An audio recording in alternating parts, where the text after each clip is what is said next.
Waalaikumsalam warahmatullahi wabarakatuh. Gimana kabar semuanya, sehat? Alhamdulillah Bapak. Baik.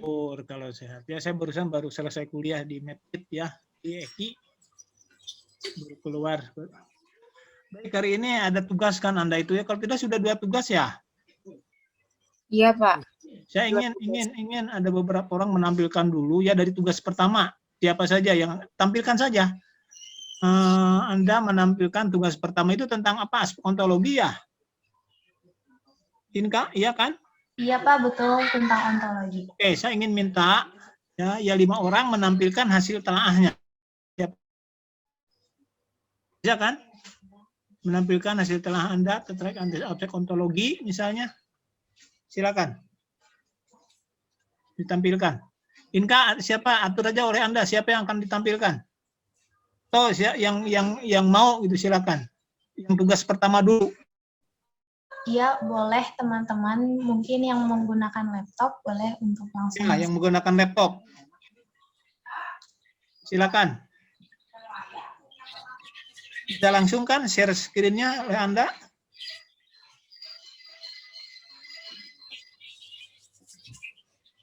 Oh, cepat Pak. Jangan ditunjuk oleh saya lah, silakan saja.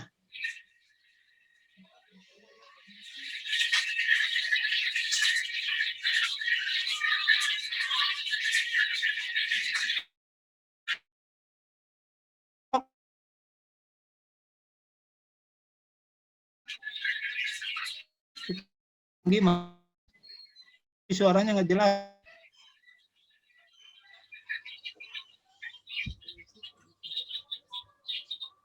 Yo, enggak.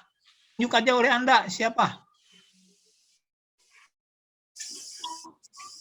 Baik Bapak, mungkin untuk Jamal barangkali bisa nggak kira-kira pakai laptop nggak?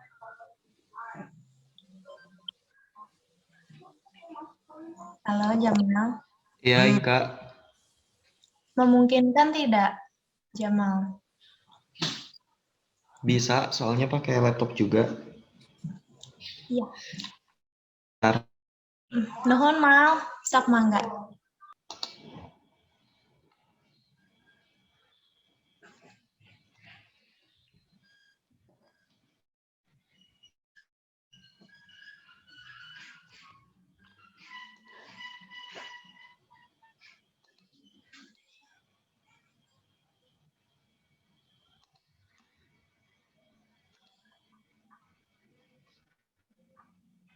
Sudah ada belum, Kak? Bapak? Oke, silakan, jelaskan.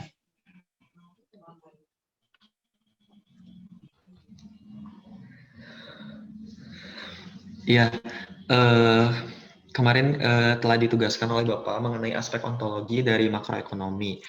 Nah, untuk saya sendiri, di sini ontologi itu merupakan cabang filsafat yang mempelajari tata cara dan struktur realitas dalam arti yang seluas mungkin. Kategori pemikiran seperti aktualitas atau potensialitas nyata atau penampakan, esensi atau eksistensi kesempurnaan, ruang dan waktu, perubahan, dan sebagainya.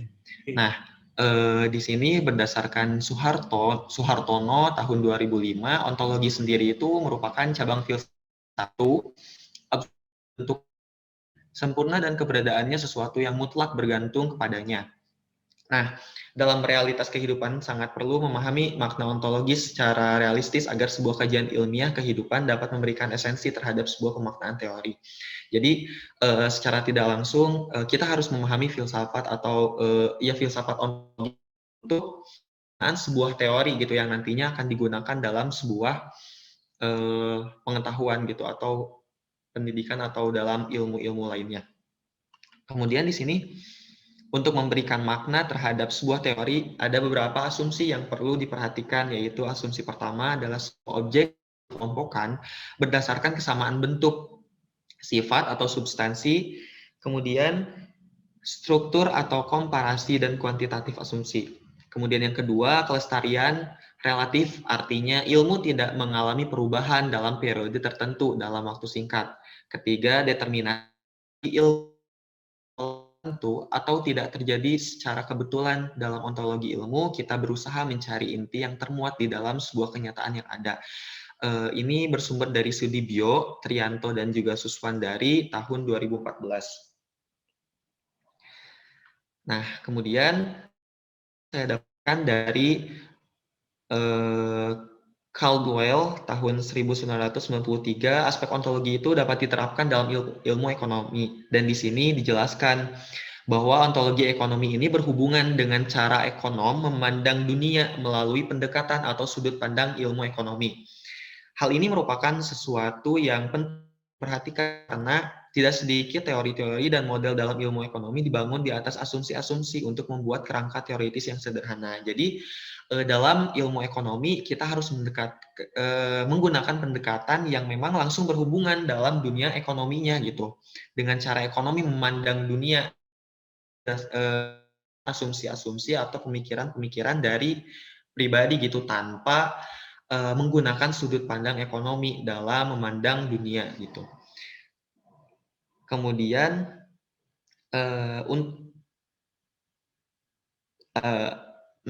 hal inilah yang memajukan perkembangan dalam ilmu ekonomi menurut Rodrik tahun 2015.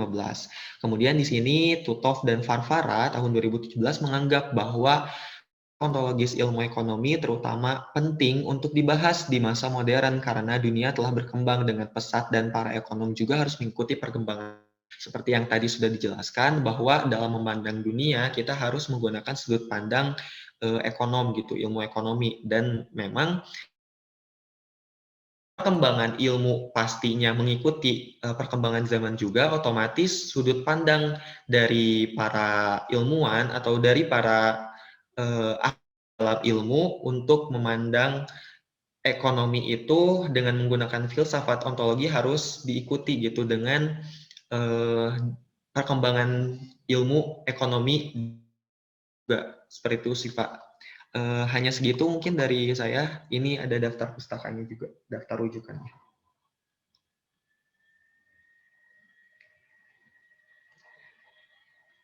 Itu baru dalam artian ontologi secara umum gitu loh ya.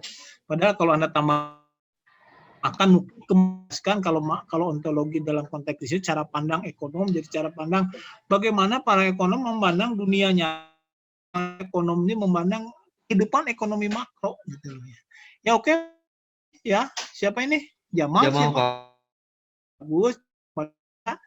Barangkali dari yang lain. Kita lihat ya. Ya. Ini bagus. Oke, makasih. Ya, terima kasih bagus. Pak. Ya. Mantap. Siapa berikutnya? Sudah bagus ini. Apa kalau boleh? Boleh, silakan. Ya. Siapa ini? Muhammad Fadila Sidik, saya pakai dua alat. Silakan. Oke, coba saya share screen dulu.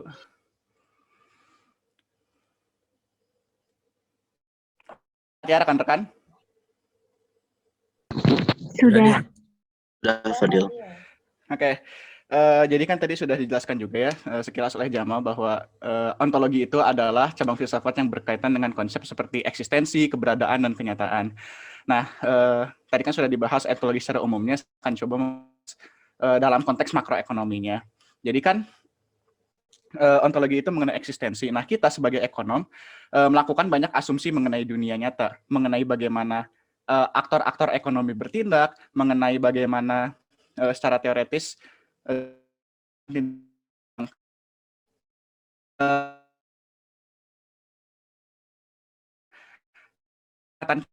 ini kita pertama belajar ilmu makronya tahu bahwa tidak semua hal yang kita pahami secara intuitif itu adalah dianggap benar dalam ilmu makro. Misalnya kalau dalam teori ekonomi kan kita berasumsi bahwa aktor itu rasional, padahal sebenarnya kita tahu dalam pengalaman pribadi juga tidak semua orang itu bersikap rasional. Meski begitu, kita tetap saja membangun ilmu ekonomi kita itu berdasarkan asumsi-asumsi yang digunakan untuk mempermudah mempelajari ilmu makroekonominya. Nah, inilah yang dimaksud dengan aspek ontologinya. Adanya asumsi terhadap dunia yang berbeda dengan kenyataan sepenuhnya untuk mempermudah membangun ilmu makroekonomi tersebut. Nah, ketika kita membangun teori-teori ekonomi misalnya atau model-model ekonomi, itu kan dibangun di atas asumsi-asumsi tertentu. Nah, selanjutnya Tutov dan Farfara juga menganggap bahwa aspek ontologis ilmu ekonomi itu terutama penting untuk dibahas. Kenapa? Karena ketika kita membuat model ekonomi, kita membuat teori mengenai makroekonomi, kita sedang memprediksi sebenarnya. Contohnya seperti John Maynard Keynes dan berbagai ekonom-ekonom yang memprediksi bagaimana, mencoba untuk menjelaskan bagaimana depresi besar itu bisa terjadi, dan kemudian ketika kita sudah memahami teori Keynesian, kita nampaknya sudah tahu dengan cara kerja ekonomi, tapi ternyata ketika terjadi stagflasi, ada hal-hal yang berbeda dengan model-model yang telah dibuat. Ini artinya bahwa dengan berkembangnya zaman modern dan berkembangnya pemahaman kita mengenai dunia, kita harus secara terus-menerus memperbaharui pemahaman atau pendekatan ontologis kita terhadap ilmu makroekonomi. Karena nyatanya berbagai model-model yang telah dibuat tidak ada yang sempurna dan selalu saja ada kesalahan atau hal yang harus diamati. Karena itulah pemahaman kita mengenai dunia itu harus sebagai makroekonomi cara kita mendekatinya harus selalu diperbaharui. Nah, pada zaman-zaman modern ini ilmu makroekonomi kontemporer ada pendekatan yang sifatnya lebih sosial atau lebih memperhatikan psikologis individu manusia. Dengan kata lain, asumsi aktor rasional itu semakin diragukan karena nyatanya banyak terjadi krisis ekonomi modern, seperti contohnya yang paling baru adalah krisis finansial tahun 2008 yang ternyata ada tindakan-tindakan dalam pasar modal yang tidak rasional, ya, bisa dikatakan tidak rasional, yang bisa membentuk financial bubble dan sebagainya. Nah, karena itulah dibuat behavioral economy atau ekonomi perilaku. Nah, itu kan bisa munculnya behavioral economy itu contohnya rekan-rekan karena adanya pemahaman ontologis baru bahwa nyatanya manusia itu dan aktor ekonomi itu tidak semuanya rasional. Makanya bisa dibuat adanya pemahaman baru itu. Nah, ini juga sama membahas mengenai menekankan aspek sosial dari ilmu makroekonomi, bahwa manusia itu tidak bisa dipisahkan dari aspek makroekonomisnya. Kita tidak bisa selamanya menganggap teori makroekonomi itu hanya sebagai sebagai angka dalam kertas saja, tapi harus diperhatikan juga aspek manusianya, dalam artian ketika kita membuat kebijakan makroekonomi misalnya, kita tidak bisa hanya membuat asumsi bahwa dengan adanya insentif tertentu akan bertindak dengan rasional. Ini contoh dari wujud kebijakan ini adalah adanya regulasi dalam pasar modal misalnya. Biasanya kita berasumsi dengan tidak adanya regulasi maka akan menimbulkan kesejahteraan, karena dengan sedikitnya regulasi orang lebih mudah berdagang kan dalam investasi pasar modal misalnya. Namun nyatanya jika tidak ada regulasi maka justru akan menciptakan financial bubble dan menunjukkan krisis yang lebih parah dalam jangka panjangnya. Nah, kesimpulannya adalah rekan-rekan, kalau yang saya temukan ya dari aspek ontologi ini dalam studi pustaka saya, ketika aspek ontologi ini kita perhatikan secara berulang-ulang, nampaknya ada asumsi-asumsi yang tidak selalu dianggap benar. Meskipun begitu, walaupun benar ya, asumsi ontologis ini membantu kita dalam membangun teori ekonomi. Pada akhirnya asumsi tersebut juga harus ada self-examination atau diamati secara terus-menerus, karena asumsinya itu sendiri tidak selalu akurat, dan ketika kita mengeksaminasi ulang akan ada perkembangan barulah dalam ilmu makroekonomi. Ya contohnya teori ekonomi pada umumnya ya, bukan cuma makroekonomi saja. Contohnya kan behavioral economic yang asumsi ontologisnya beda dengan teori ekonomi konvensional. Ya begitu, Pak. Bagus ini. Barangkali ada yang lain yang akan ditanyakan, silakan diskusikan saja. Ya. Oke, ada yang bertanya? Jadi kalau menurut Muhammad Fadilah dan siapa tadi Jamaah, maksud dengan aspek ontologi dalam ilmu ekonomi itu apa? Baik Pak, izin menjawab. Oke. Berarti aspek ontologi itu kan arti dasarnya itu adalah filsafat mengenai keberadaan, eksistensi atau kenyataan. Kalau dalam makroekonomi itu adalah bagaimana cara kita melihat dunia itu bekerja tapi dari aspek makroekonominya, cara kebutuhannya. Dan dalam skala besar bagaimana sekelompok manusia, masyarakat bertindak untuk memenuhi kebutuhannya itu, apakah bersaing, apakah berkompetisi, dan dinamikanya bagaimana yang bisa dipengaruhi oleh pemerintah. Iya Bapak, seperti itu Pak. Jadi memandang sudut dalam aspek ekonominya gitu. Bisa saja dari perilaku kitanya dalam ilmu ekonomi seperti apa, Oke, atau oke. perjalanan ekonomi seperti apa gitu, Pak. Jadi Anda setuju kalau yang lain mungkin dulu, yang lain ada pertanyaan yang lain silakan kita diskusi supaya tidak jenuh. Silakan. Jadi sebetulnya kita harus sudah sampai pada kesimpulan disebut dengan ontologi dalam makroekonomi itu apa, ya ini sudah dijelaskan, ya. Jadi silakan ada lagi yang berpendapat. Asep tuh paling Ya silakan Sep. Silakan Sep. Ya Pak, kan Asep udah belajar gitu ya ontologi, ternyata Kira-kira Sep, coba bisa ditampilkan dulu tuh nyamuk. oh Pak, ya bisa apa sih? Oh, coba tampilkan.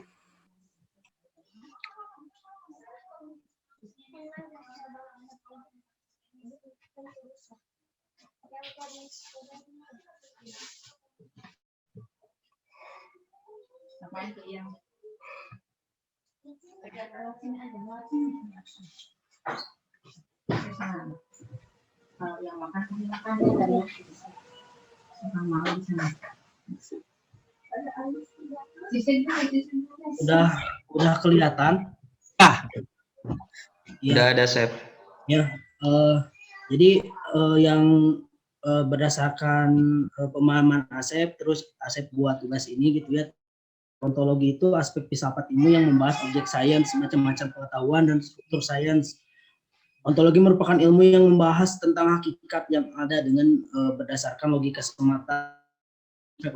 Di dalam makroekonomi biasa juga disebut sebagai objek studi, yakni apa sih yang dipelajari di makroekonomi, siapa yang terlibat dalam makroekonomi, dan mana makroekonomi terjadi. Jadi Asep di dalam tugas ini memfokuskan 3 aspek ontologi yang bakalan dibahas lebih lanjut di lembar selanjutnya, yakni apa aja ekonomi, kemudian siapa yang terlibat dalam makroekonomi, dan di mana makroekonomi itu terjadi gitu. Pertama, yang dipelajari dari makroekonomi itu kayak ternyata ada 2 objek yang menjadi sebuah ajar gitu ya di dalam makroekonomi itu.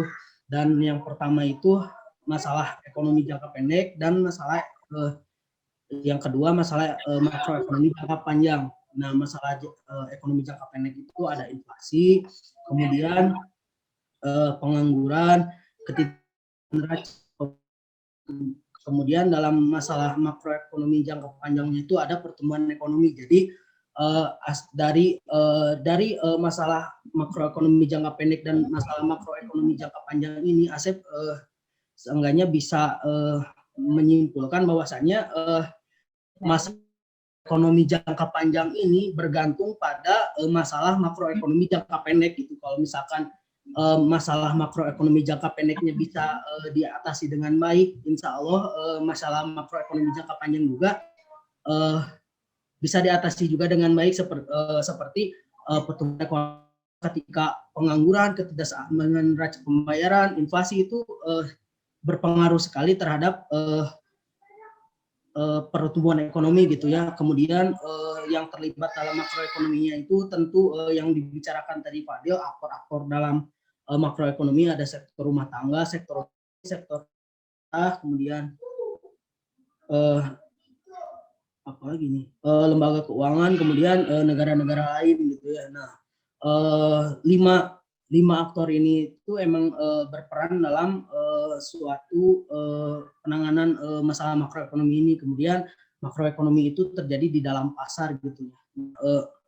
Yang jadi pertanyaan Asep itu setelah Asep belajar gitu ya aspek ontologi gitu kan, sebuah ilmu itu Asep belajar gitu ya di SMA sosiologi, terus belajar geografi gitu kan. Nah, ternyata Asep tuh emang nemu bahwasannya sebuah ilmu itu lahir karena ada masalah gitu. Seperti ekonomi gitu kan. Ekonomi lahir karena ada suatu permasalahan gitu. Masalahnya apa? Masalahnya itu kelangkaan gitu. Kelangkaan itu kan kondisi di mana kebutuhan manusia itu terbatas dihadapi dengan alat memuas kebutuhan yang terbatas. Kemudian di dalam sosiologi juga belajar belajar masalah gitu, masalah ketidakseimbangan sosial gitu, di mana sebuah harapan yang baik gitu tidak diiringi dengan realita yang baik juga gitu. Kemudian di geografi juga sama gitu kan, mempelajari masalah. Nah, dari ketiga ini tuh apakah sebuah ilmu itu lahir karena ada masalah gitu. Nah, itu sih yang Asep jadi pertanyaan setelah Asep belajar ontologi makroekonomi gitu. Bagus, makasih. Oke, jadi sekarang makin mengerucut nih diskusi kita. Yang pertama terkait apa sih ontologi? Kita harus sepakat dulu, ya. Apakah betul ontologi itu adalah objek studi? Nah, gitu loh. Kedua, bicara ontologi itu kan bicara tentang masalah. Apa iya betul begitu? Silakan, siapa yang menanggapi? Muhammad Fadli, Muhammad mau atau Jamal, siapa? Menanggapi? Ini harus kita sepakat dulu. Yang pertama, saya ulangi lagi. Apa betul aspek ontologi itu terkait dengan objek studi? Apa yang dipelajari? Yang kedua, apakah betul aspek ontologi itu menggambarkan masalah yang akan dipecahkan oleh disiplin ilmu tertentu? Silakan, mau berpendapat? Saya rasa kurang tepat, Pak. Silakan. Berarti memang pada umumnya suatu ilmu ya, apapun itu, berdasarkan adanya masalah. Masalah ini belum tentu harus bersifat praktis ya, seperti kita kekurangan makanan atau misalnya tidak ada tempat untuk berlindung dari cuaca, tidak. Tapi masalah itu bisa juga yang bersifat teoretis atau filosofis. Misalnya masalah mengenai bagaimana cara kita memahami perilaku manusia, bagaimana suatu negara membuat keputusan, itu pun bisa dikatakan sebagai masalah. Ketika ada tujuan yang ingin dicapai dan tidak bisa dicapai dengan mudah atau dengan langsung, ya itu bisa cukup dikatakan masalah, walaupun tujuannya terkesan bukan hal yang terlalu penting atau menyelamatkan nyawa lah ya. Nah, sedangkan untuk ontologi, masalah apa yang sedang dibahasnya adalah masalah mengenai karakteristik hal-hal yang ada dalam dunia. Apa kalau ontologi pada umumnya, ketika suatu hal itu ada, apakah yang dimaksud dengan ada? Apakah contoh sederhananya, apakah suatu benda ada secara fisik dapat dikatakan ada, ya itu mungkin sudah jelas. Tapi kalau misalnya konsep-konsep seperti permintaan pasar, konsep seperti aktor rasional, konsep seperti inflasi dan sebagainya, bukankah itu semua konsep abstrak? Apakah dapat dikatakan ada juga, atau apakah itu hanya buatan-buatan para ekonom saja? Nah, jadi untuk menjawab pertanyaan tadi mengenai apakah subjek ontologi, objek yang dipelajari ontologi itu apa, ya mengenai karakteristik atau eksistensi konsep-konsep tertentu. Nah, dan sedangkan apakah ontologi itu sendiri membahas masalah, ya sama seperti ilmu-ilmu lain, iya memang membahas masalah, hanya saja masalahnya ontologi itu sangat spesifik, yakni mengenai karakteristik hal-hal yang ada di dunia. Oke, ada lagi pendapat lain? Silakan. Saya Ya, Inka, silakan. Kalau menurut Inka pribadi, apakah aspek ontologi ini membahas mengenai masalah? Kalau dari tugas Inka kemarin, memang iya, karena sudah seperti yang Asep katakan bahwa di makro ini ada masalah jangka pendek dan masalah juga ketahui bahwa setelah menganalisis juga masalah jangka panjang yang kemudian suatu kebijakan gitu ya dalam suatu negara itu juga sebagai penanggulangan dan diteliti atau masalah-masalah yang dipecahkan. Nah, kebijakan itu juga nantinya kan terus dari makroekonomi sektor riba, dan hingga sektor sendiri. Masalah di aspek ontologi, jawabannya adalah iya. Begitu. Ada lagi yang lain? Ayo, yang lain. Masa dari sekian banyak cuma berapa orang? Oke, siapa? Rizky. Berpendapat? Ya Pak, izin menambahkan sedikit aja ya Pak. Jadi apakah masalah ilmu ekonomi itu memang betul ya karena adanya masalah gitu, dan sebetulnya pemecahannya itu sudah dilakukan mungkin dari dahulu gitu melalui penelitian oleh para peneliti gitu ya, bisa dikatakan valid lah untuk penelitiannya gitu ya. Dan dengan melalui penelitian kita juga kan belajar metodologi penelitian gitu, di mana yaitu adalah masalah obat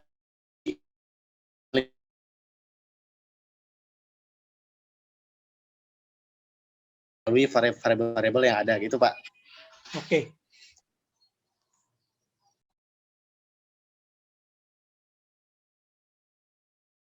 Yang lain silakan, ada lagi? Ayo diskusi kita. Sekali lagi. Yang disebut dengan ontologi, apakah itu betul ontologi itu bisa disebut sebagai objek studi? Apa yang dipelajari? Nah, apa yang dipelajari itu kan menunjukkan masalah. Betul tidak seperti itu? Jadi kalau lebih spesifik lagi kita tebak apa aspek ontologi ilmu ekonomi, apa aspek ontologi mikroekonomi, apa aspek ontologi makroekonomi. Jadi kan bicara ontologi itu kan bicara apa yang dipelajari. Nah, apa Anda sepakat dengan itu? Dia mengatakan tadi, bertanya itu aspek ontologi itu merupakan masalah. Gitu loh pertanyaan. Sudah dijawab ya, ada yang Muhammad tadi mengatakan bukan Pak, tidak hanya sekadar itu gitu katanya ya. Oke, ada lagi pendapat lain silakan.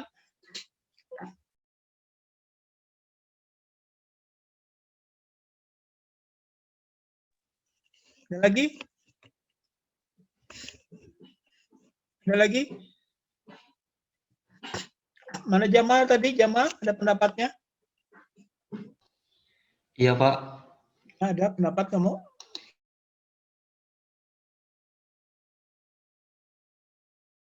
Juga sebenarnya udah sangat jelas gitu. Tadi kan Fadil menekankan gitu bahwa ontologi itu berkaitan dengan objek yang ditelaahnya gitu. Atau sasaran ilmu, dan bagaimana sih sebenarnya wujud asli dari objek yang kita telaah itu gitu.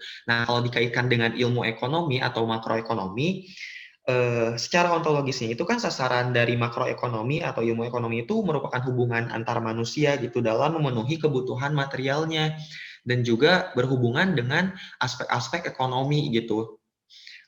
Kaitannya antara manusia dengan ekonomi itu seperti apa sih dalam permasalahan ekonomi itu kan banyak gitu. Nah, dari situ karena kita mengkaji secara ontologis atau secara objeknya ilmu ekonomi itu apa, otomatis akan menemukan permasalahan yang nantinya kita akan membuat satu kebijakan untuk memecahkan permasalahan itu. Jadi, kalau misalkan ditanyakan apakah ontologis itu merupakan objek ilmu ekonomi atau objek makroekonomi, ya, dan tentu di dalamnya pasti ada permasalahan.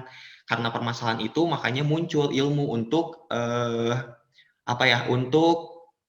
memecahkan gitu permasalahan itu. Seperti itu sih Pak. Oke, sudah cukup ya. Ada lagi? Betul ya, yang Anda katakan. Nah, ini kita bisa melihat logika Anda jalan ya.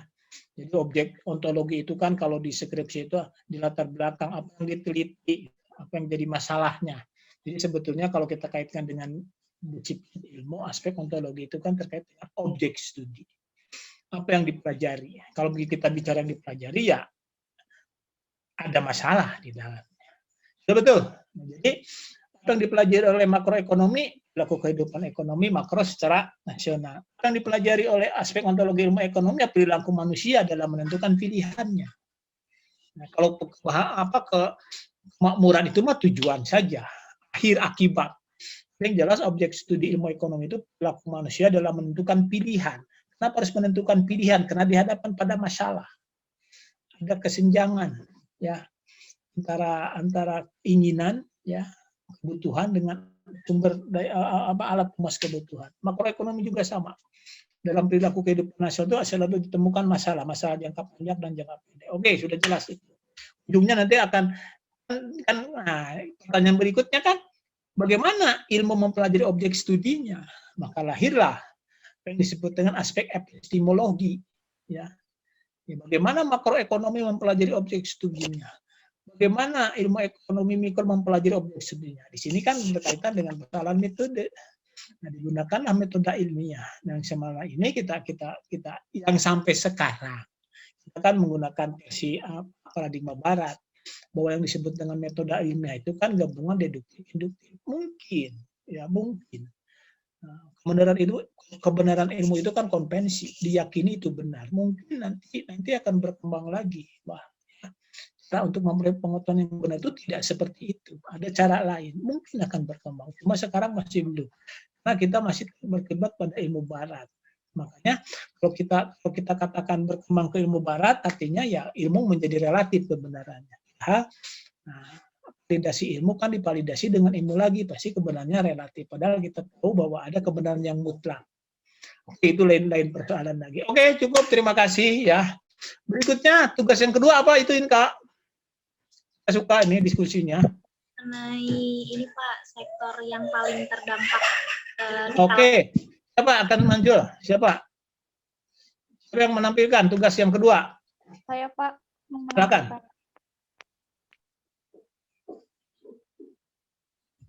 Silakan Titriana.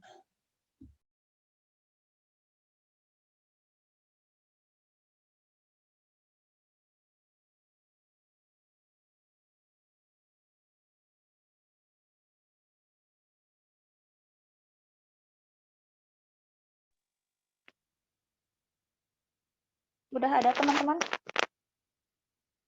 Sudah ada. Udah ada Fit. Baik. Sebentar ya. Nah,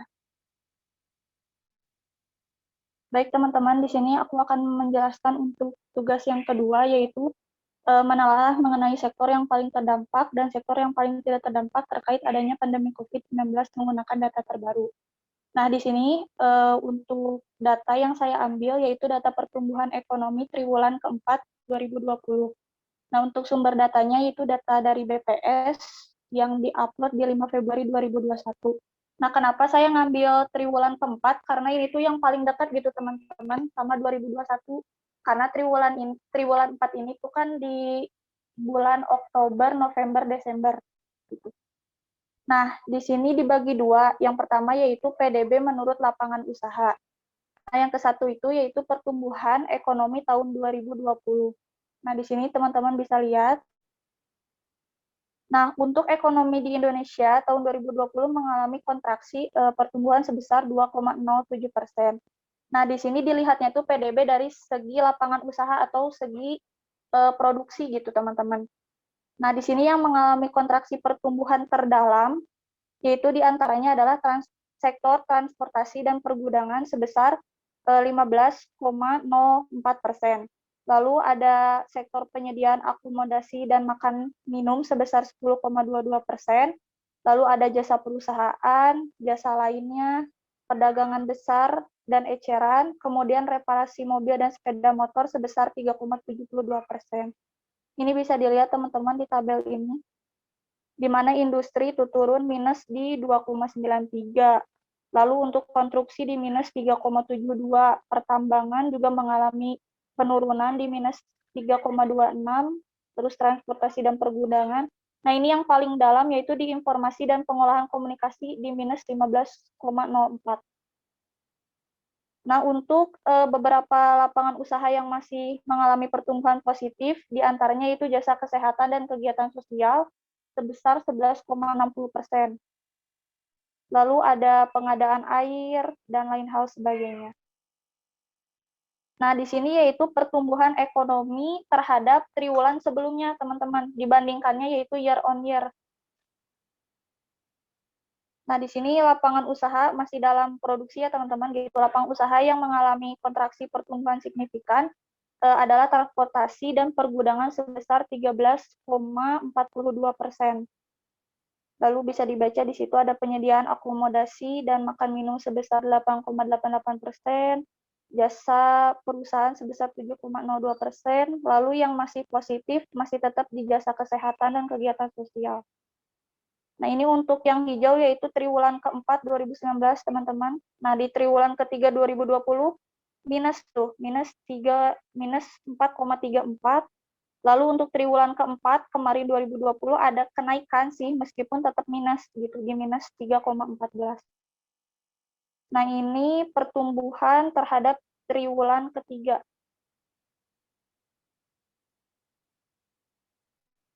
Masih minus di triwulan 2019.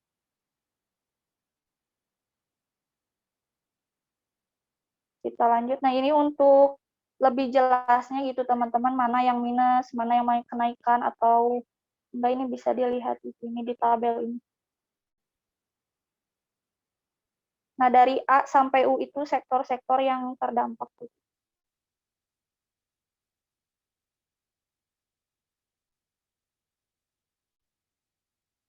Nah, untuk kita lanjut aja ya. Nah, selanjutnya itu PDB menurut pengeluaran.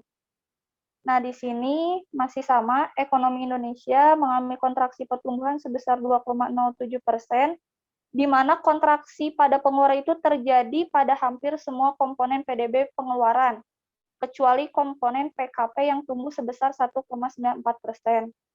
Nah, kontraksi terdalam terjadi pada ini, sektor komponen ekspor barang dan jasa sebesar 7,74%, lalu diikuti oleh komponen pembentukan modal tetap bruto, lalu kemudian pengeluaran konsumsi lembaga non-profit yang melayani rumah tangga. Ya pokoknya yang tentang konsumsi rumah tangga itu udah pasti minus gitu teman-teman, karena kan kita tahu gitu dalam pandemi ini kan ada PSBB di mana ada pembatasan-pembatasan sehingga sektor rumah tangga itu mengalami penurunan yang cukup tajam. Nah, ini bisa dilihat teman-teman di grafiknya yang mengalami penurunan.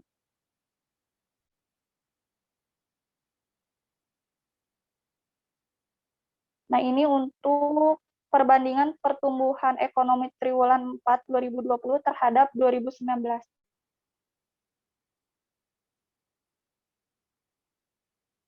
Masih sama sih teman-teman, kontraksi terjadi pada hampir semua komponen pengeluaran. Jadi yang saya lihat juga di beberapa referensi ya di YouTube maupun di artikel, memang untuk pertumbuhan ekonomi di Indonesia itu 2019 itu udah melambat gitu teman-teman. Jadi makanya kenapa sekarang bisa anjlok gitu sampai ke minus 5. Ini untuk tabel-tabelnya yang lebih lengkap gitu. 2018.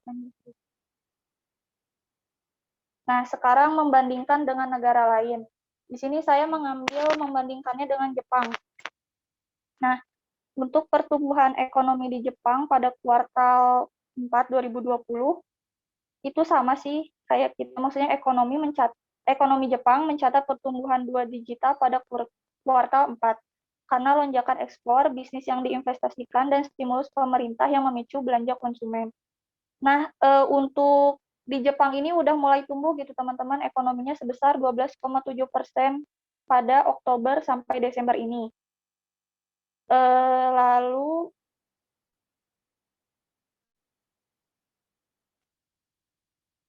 intinya ada kenaikan gitu teman-teman di sini tuh.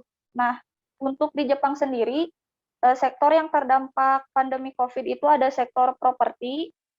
Nah, ini Direktur Urban Research Institute Shigeo Hirayama mengatakan untuk pertama kalinya gitu dalam 3 tahun tingkat median harga lahan di Jepang itu turun sebesar 0,6% dari tahun lalu.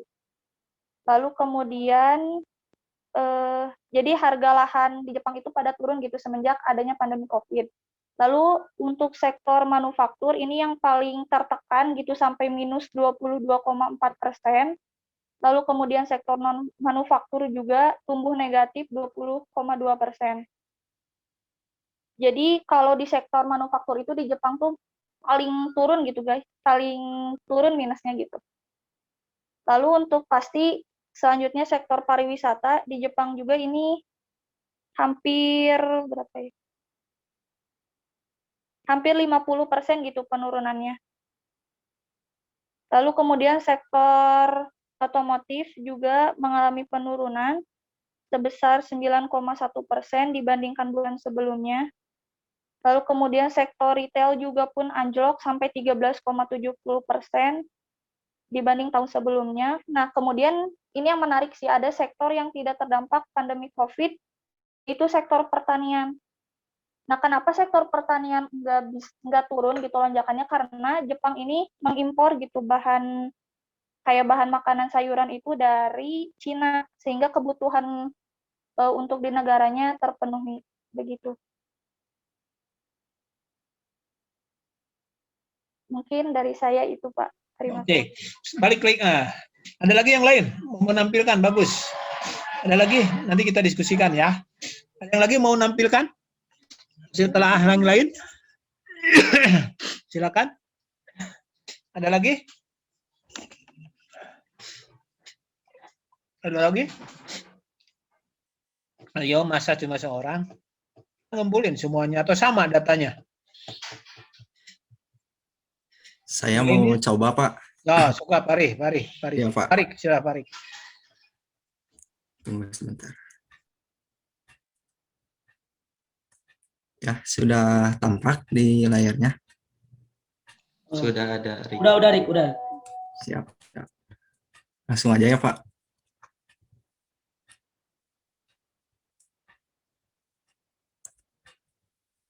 Ya, jadi di sini kan sudah ditugaskan oleh Bapak mengenai untuk menganalisis dampak sektor-sektor ekonomi di negara Indonesia dan juga negara-negara di dunia gitu secara global.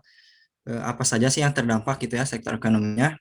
Di sini saya ada data dari sebuah sumber gitu ya yang merujuk kepada data BPS.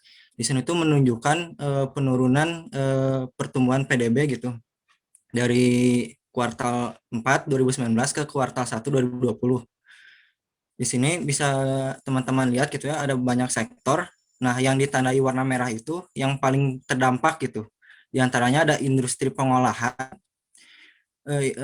sektor konstruksi, sektor perdagangan, sektor transportasi dan pergudangan, sektor penyedia akomodasi dan makanan dan minuman, dan juga jasa lainnya gitu. Menurut saya gitu ya, di antara semua sektor-sektor tersebut, menurut saya ini ya, opini pribadi gitu, yang paling terdampak itu sektor jasa gitu. Mengapa?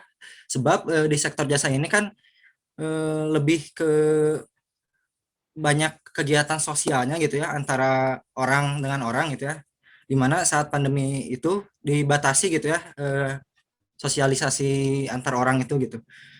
Apalagi sektor pariwisata gitu ya, dan sektor pendidikan gitu. Kedua sektor itu harus benar-benar berkurang banyak gitu ya persentase pertumbuhan PDB-nya gitu.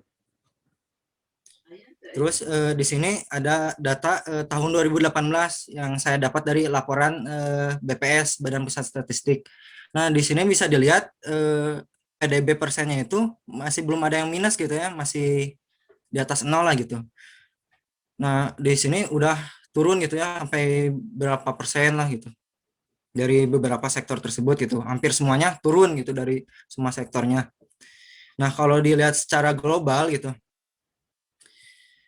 di tahun 2020 kuartal 1 pertama kali adanya COVID gitu ya, yang paling terkena jelas Tiongkok gitu ya, karena mereka yang memulai gitu ya, mereka sampai minus 6,8 tuh PDB-nya, sedangkan Indonesia masih belum terlalu terdampak tapi kena juga lah gitu, soalnya Indonesia kan bekerja sama dalam sektor dalam bidang ekonomi dengan negara lain, terkhusus Tiongkok juga gitu ya. Indonesia kan bekerja sama banyak dengan Tiongkok, terdampak juga sampai ke 3,0 gitu. Kalau misalkan yang terkini saya rasa banyak negara gitu sampai ke Eropa juga mengalami penurunan gitu ya dalam pendapatan per kapitanya gitu. Mungkin itu aja, Pak. Terima kasih. Ada lagi yang lain? Silakan, ada lagi yang lain? Ayo, siapa? Nanti kita diskusikan. Ayo, siapa lagi? Tiara, bisa kamu tampilkan? Tiara pakai HP.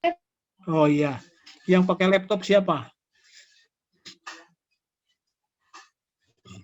Ada lagi? Ayo, masa ada 50 cuma segitu. Ada lagi? Baik, yang tadi yang pertama siapa? Fitriana ya? Iya, Pak. Coba tampilkan lagi datamu. Oh iya, Pak. Barusan siapa yang barusan teh? Yang Tarik ya, menurut Tarik itu jasa katanya yang paling dalam. Ada angkanya kan cuma minus 1, sekian. Datamu tampilkan. Dari awal ya, data awal. Nah, yang ini yang itu. Dari di bulan. Akan pakai yang tadi yang grafik lebih mudah kalau grafik. Iya, Pak. Yang grafik. Nah, yang awal grafik. Oke, perhatikan situ. Itu yang minus 15,04 itu informasi pengolahan komunikasi ya? Iya, Pak. Ini pertumbuhan BDP lapangan usaha. Oke. Paling besar ya? 15,04. Iya, Pak. Kalau transportasi berapa? 1,95 ya? Udah turun. Iya. Udah lihat gambar ini aja. Betul. Ya, dari tahun 2, perhatikan oleh kita perhatikan 2018, 2029 masih pada positif ya. Iya, masih pada positif. Tapi ketika 2020 yang positif itu pertanian. Nah, kan? Nah, Iya, kemudian perikanan ya positifnya 1,75 kan? Industri minus 2,93 tahun 2020. Yang terdalam itu, yang mengalami kontraksi terdalam itu informasi, pengolahan, dan komunikasi. Kira-kira kenapa itu ya? Oke? Jadi kalau kita urut, yang paling kontraksi itu, yang mengalami dampak COVID itu, informasi dan pengolahan informasi dan pengolahan komunikasi ya. Pak, sepertinya ini tabelnya agak kegeser, Pak. Jadi yang mana? Iya Bapak, sepertinya kegeser Harusnya Pak. transportasi dan pergudangan, Pak, yang 15. Nah, itu baru saya bingung. Ya. Makanya yang paling besar itu yang mana ini? Transportasi dan pergudangan, Pak, harusnya itu kegeser. Minus berapa transportasi pergudangan? Minus 15,04. Nah, Pak, itu kemarin ngerti saya juga kok informasi nih. Iya, Ya kan? Pak. Jadi gambarnya nggak betul kan ya? Iya, Pak. Tabel coba di tabel. Kalau di tabel ada nggak tabel? Ada, Pak. Di Coba tabel. tabel. Nah, ini, Pak. Nah, ini kan. Terus yang ada tampilkan tadi itu yang mana kan pertandingan? Nah, ini Pak, transportasi dan pergudangan. Yang mana sih? 15. Jadi pergudangan. Laju pertumbuhannya, Pak. Pertumbuhan tahun 2020 kan? Iya, Pak. Minus Itu paling dalam kan transportasi. Ya, ngerti sekarang kita kan. Paling dalam itu transportasi dan pergudangan. Diikuti oleh penyediaan akomodasi makanan minuman ya. Iya, mana? Yang pertama itu kan transportasi. Iya. Terus yang kedua? Penyediaan akomodasi dan makan minum, Pak, yang I. Nah, saya ingin tahu deh, ingin tahu saja. Ada pendapat kenapa harus transportasi dan pergudangan? Asep, Pak. Ya, silakan. Ya, Pak. Kenapa transportasi dan pergudangan itu yang paling terdampak gitu ya di pandemi COVID-19 ini? Yang pertama terkait kebijakan PSBB gitu kan, itu sangat berpengaruh sekali di dalam transportasi gitu ya. Kemudian dalam pergudangan juga yang namanya pergudangan kan kirim barang, menerima barang, kirim barang, terima barang kayak gitu, kayak misalkan Lex ID, terus GNT itu kan emang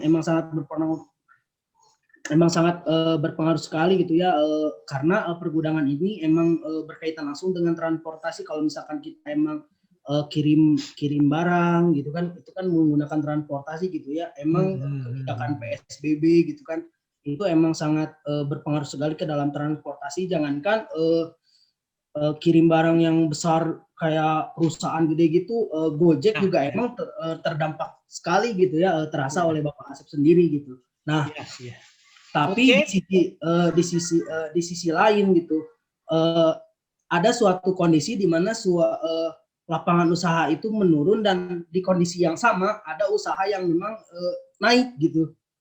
Kayak misalkan informasi dan komunikasi justru itu malah naik. Kita lihat di laju pertumbuhan 2020 itu mencapai 10,58 gitu. Kemudian jasa kesehatan dan kegiatan sosial juga naik gitu, dengan banyaknya orang yang berobat dan berobat ke dokter, puskesmas, rumah sakit bahkan. Dan kemudian informasi dan komunikasi memang sebuah menjadi kebutuhan utama, terutama para pelajar, baik siswa maupun mahasiswa gitu kan, ya seperti itu. Oke, betul itu alasannya ya. Setuju? Yang lain? Ada yang mencoba yang lain? Jadi sudah atas barusan Asep ya. Yang lain? Iya, Pak. Saya, Pak. Coba. Ya, di sini menurut data yang saya dapatkan juga sama seperti yang punya Fitriana, yang paling minus itu atau terkontraksi itu di sektor transportasi dan pergudangan. Di sini alasan kenapa harus transportasi, yang pertama itu karena ada dari sisi wisatawannya ya Pak, di mana perjalanan internasional kayak penerbangan itu kan kemarin sempat ditutup. Jadi dalam sektor transportasi ini menjadi berkurang gitu. Ininya apa? Jumlah PDB-nya. Terus kenapa juga berkurang? Karena yang biasanya masyarakat menggunakan transportasi umum saat pandemi menjadi berpikir lagi gitu 2 kali untuk menggunakan transportasi umum. Jadi transportasi umum seperti angkutan darat maupun angkutan laut jadi berkurang gitu Pak. Iya. Betul ya, jadi sebetulnya dengan satu kata saja gerakan orang, barang menjadi sangat terbatas kan? Demi ini pergerakan orang, akibatnya ya transportasi, pergerakan barang, pergudangan juga menjadi mengalami kontraksi. Ujung penyediaan akomodasi dan makanan minuman. Jadi memang dua hal yang dari sektor H dan I ini terdampak sekali kan ya. Karena ya ada keterbatasan, dibatasinya pergerakan orang, dibatasinya pergerakan barang kan menyebabkan ya penyediaan akomodasi. Akomodasi termasuk di sana itu apa saja? Penyediaan akomodasi itu masuk dalam penyediaan akomodasi itu apa saja? Hotel, Pak. Ya. Apa? Restoran. Perhotelan. Nah, begitu kan. Jadi karena pergerakan orang terbatas, maka perhotelan terimbas, restoran terimbas, gitu kan. Akibatnya ya itulah. Transportasi dan pengakomodasi makan minuman juga dampak COVID. Cuma yang adalah di samping itu ada juga yang justru mengalami positif. Informasi dan komunikasi ya. Jika pergerakan orang dibatasi, ya akibatnya orang beraktivitas di rumah dan itu membutuhkan informasi dan komunikasi semakin meningkat. Ya jasa kesehatan ya iyalah kegiatan sosial gitu kan ya. Itu dalam rangka menangani COVID. Oke, ada lagi pendapat lain? Sudah kita bisa simpulkan ya.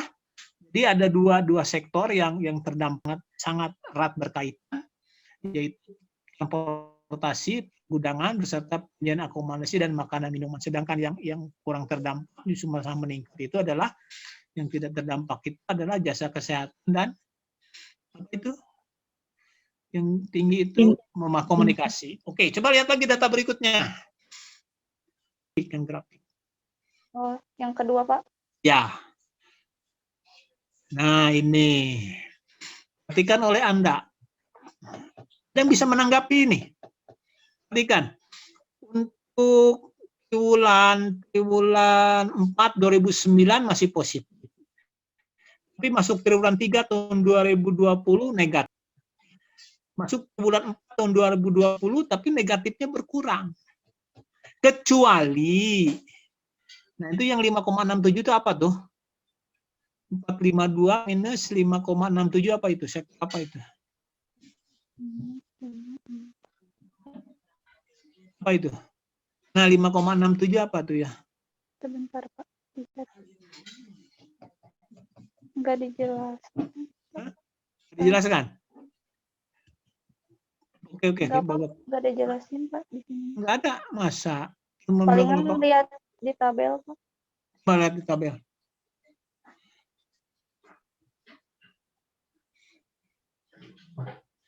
Bukan tabel ini kan ya? Oh iya, yang kedua. Yang ini kali ya? Bukan. Yang gambar tadi itu. Coba barusan mungkin. Bukan ini. Yang masih yang ke satu ya Pak ya? 5,67 ini ada konstruksi. Mana. Bukan Pak. 5,6. Nah, ada bulan 2 sudah ini kan 4,5. Oh iya ya. Konstruksi Konstruksi, Pak. ya. Ya, konstruksi, Pak. Oke. Udah dapat lah. Konstruksi saja kita lihat ya. Di sini kan dari triwulan 4 tahun 2020 triwulan 3 apa ini? Triwulan 4 terhadap lihat yang gambar, oke, lihat yang grafiknya. Nah, ini yang mana? Nah, ini kan ya. Perhatikan oleh Anda cuma yang konstruksi saja kan yang minus 452 jadi naik semakin dalam kan? Semakin dalam. Tapi yang lainnya Anda perhatikan, yang lainnya kontraksinya berkurang. Kira-kira gimana ini? Apa maksudnya ini? Silakan yang menanggapi.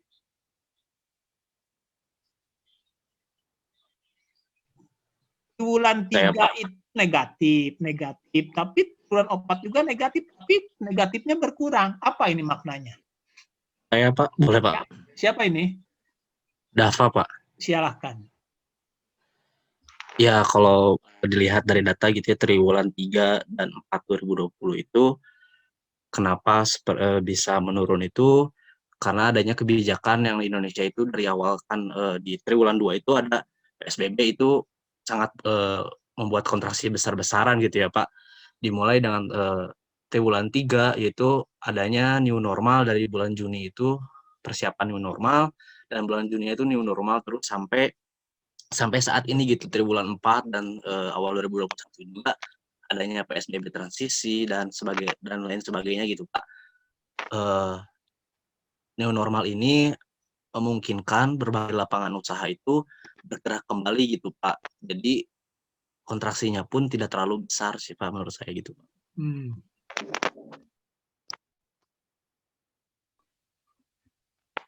Oke, cukup segitu. Ada lagi? Mau menambahkan Pak? Mungkin untuk kenapa minusnya bisa berkurang itu pasti kan adanya yang namanya insentif gitu dari pemerintah gitu Pak. Jadi untuk menekan minus itu jadi biar gak itu pendapat saya Pak. Oke, ada lagi?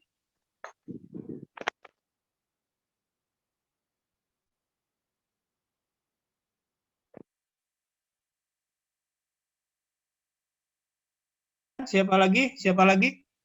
Yang mau berpendapat? Siapa? Susan yang mau? Nah, oke, kita lanjut lagi ini. Apakah ini mengatakan pengendalian COVID kita berhasil? Tidak, Pak. Kita lihat kan, ini kalau kita lihat, meskipun pertumbuhannya negatif, tapi negatifnya semakin lama semakin berkurang, kecuali salah satu konstruksi ya. Sektor dari 16,71 berkurang menjadi minus 13, yang lain juga sama. Nah, ini ada upaya pemerintah ya.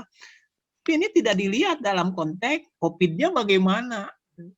Sebetulnya kan kalau kita lihat ada trade off sebetulnya ya.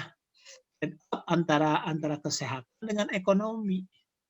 Kalau ekonomi ingin meningkat dalam kondisi COVID nih. Jadi dalam kondisi COVID ini, pandemi ini ada trade off antara tingkat kesehatan, ya kesehatan itu kan bisa dilihat dari berapa jumlah orang yang terpapar COVID, ya dengan ekonomi. Ini kelihatannya, saya katakan ada trade off itu kalau ingin ekonominya maju, ya kesehatannya berturun. Artinya kesehatan berkurang itu, yang terpapar itu ya jadi bertambah gitu loh. Itu trade off. Kalau kita ingin mengurangi yang terpapar, ya tingkat kesehatan dinaikkan, ekonominya harus dikurangi. Itu barangkali istilah direm dan digas menurut Jokowi itu kan presiden kita itu.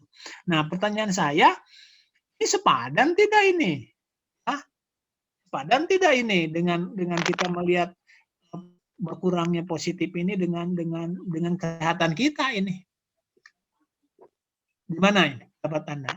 Apakah layak tidak kita membayar ini? Gitu. Ini kan yang kita peroleh, ekonomi yang kita peroleh seperti ini kan? Ya. Nah, dari negatif dari 4,34 menjadi 3,14, 16,71 menjadi 13,4. Apakah ini kalau dari segi cost and benefit-nya ini layak atau tidak? Gimana pendapat Anda? Bisa dipahami kan pertanyaan saya? Bisa Pak. Pak, Oke. Kalau boleh. Oke, silakan. Ya Pak Fadil, saya ingin menjawab. Jadi menurut saya secara Siapa pribadi, dengan siapa? Muhammad. ya Muhammad Fadil Sidik Pak. Jadi menurut saya sebenarnya tidak sepadan sih Pak, karena memang walaupun dapat dipahami niatnya itu adalah untuk mencegah pandeminya lebih meluas dan memperparah keadaan, tapi perlu dipahami juga bahwa dampak dari kebijakan lockdown itu secara ekonomi bisa saja lebih parah daripada dampak kesehatannya. Sebagai contoh, tingkat mortalitas COVID kan sebenarnya lebih rendah daripada penyakit-penyakit lain, dan apabila kita lihat sekarang, bisa saya rasa sebenarnya lebih banyak orang yang lebih terdampak lockdown dan kerusakan ekonominya daripada kerusakan kesehatannya itu sendiri. Menurut saya Pak, seharusnya kebijakan lockdown itu malah tidak dipaksakan dengan erat seperti ini. Sebaiknya setiap orang menentukan sendiri keputusan yang baik baginya. Apakah ia lebih menghargai kesejahteraan ekonomi atau kesehatannya. Dan menurut saya kita memberikan kesempatan bagi setiap orang, bagi setiap individu untuk menentukan cost and benefit-nya masing-masing, maka tidak ada dead weight loss yang dipaksakan dari pemerintah kepada pasar, Pak. Begitu. Oke, itu kebebasan ya. Jadi terserah Anda lah. Anda mau kerja, mau tidak, atau Anda ingin diserahkan ke individu masing-masing. Ada pendapat lain? Jadi diserahkan saja ya kepada barusan dari Muhammad ya, pada masing-masing gitu loh ya. Apakah ya mau sehat, mau sakit gitu loh ya. Gitu kan, Mak? Ya Muhammad ya? Ya benar, jadi setiap aktor ekonomi bisa menentukan keputusan yang paling besar. Ya, pilihannya masing-masing itu sudah di beberapa negara kan ada yang sampai buang masker ya.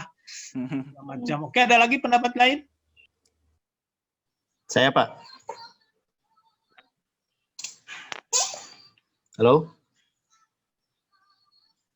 Silakan. Dengar. Ya, kalau menurut saya sebetulnya pemerintah tuh lebih memperhatikan kesehatan gitu, dan kurang setuju dengan Fadilah yang mana mengatakan bahwa kembali ke masing-masing, karena itu nanti baliknya seperti hukum rimba pada ekonomi dahulu gitu, yang kuat yang bertahan hidup gitu ya. Sekarang ini sudah tidak berlaku hukum rimba itu gitu ya. Nah, sebetulnya pemerintah juga memberikan kebijakan bukan tanpa solusi gitu. Contohnya sekarang dirumahkan, artinya kan masyarakat tidak bisa tidak bisa berkuranglah pendapatannya gitu ya, berkurang pendapatannya dan tidak bisa memenuhi kebutuhannya secara normal lagi gitu ya, untuk beberapa masyarakat gitu ya. Dan pemerintah pun memberikan solusinya adalah dengan memberikan bantuan-bantuan gitu ya, dan banyak bentuk bantuannya juga gitu ya, seperti bantuan BLT gitu ya, dan untuk pegawai yang gajinya di bawah 5 juta ada bantuan juga gitu, dan ada bantuan untuk UMKM gitu, dan itu saya sudah cukup tepat gitu ya dilakukan gitu, karena dalam teori dalam pengantar makro juga kita belajar bagaimana dalam kondisi pertumbuhan ekonomi yang minus saat ini masyarakat terus makin naik pertumbuhan ekonominya gitu, bisa belanja masyarakat gitu ya. Dan permasalahannya memang ada faktor lain yang di luar dari kendali gitu. Maksudnya pemerintah sudah solusi yang tepat, tetapi ada saja masalahnya. Oh, ini mohon maaf saya buka di sini. Kemarin kan untuk bansos dikorupsi gitu, dan itu yang mana memang seharusnya kalau bansos itu tidak dikorupsi, semua masyarakat bisa terpenuhi kebutuhan hidupnya. Seperti itu, Pak.